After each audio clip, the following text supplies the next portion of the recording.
Tonight, America still in shock after historic chaos in Washington. Early this morning, the U.S. Congress certified the presidential election for former Vice President Joe Biden. It came after a mob of some President Trump's supporters stormed the Capitol building yesterday in an attempt to halt the transition of power.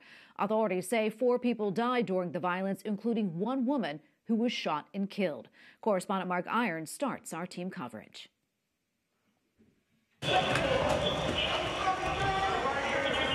Unprecedented violence stopped the work of Congress for hours as some of President Trump's supporters forcefully made their way inside the Capitol yesterday afternoon. Let's get back to work. But shortly before 4 a.m. today, Vice President Mike Pence finished the formal proceedings of certifying President-elect Joe Biden's victory. The breach of the U.S. Capitol happening for the first time since the British attacked it during the War of 1812. We're the party that protects our police. We don't attack them. Newly elected Republican Congresswoman Nancy Mace condemned Wednesday's violence.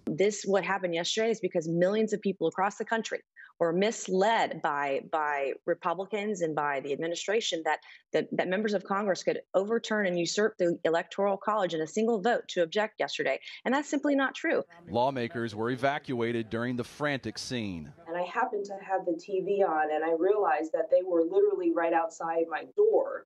And so I was really frightened. One protester attempting to get inside the House chamber was shot to death by police, and there were dozens of arrests. Capitol Police say they are reviewing video to identify others who may be subject to criminal charges, and lawmakers want action. People were fearing for their lives, making calls to their families to say goodbye.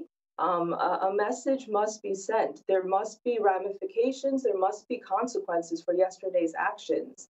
Democratic leader Senator Chuck Schumer says either the vice president and the cabinet need to remove President Trump from office or Congress should reconvene to impeach the president. House Speaker Nancy Pelosi echoing that call. The Congress may be prepared to move forward with impeachment. And despite a small handful of Republican objections to Joe Biden's presidential election certification, the overwhelming majority of lawmakers are clear. Joe Biden and Kamala Harris are lawfully elected and will become the president and the vice president of the United States on January the 20th.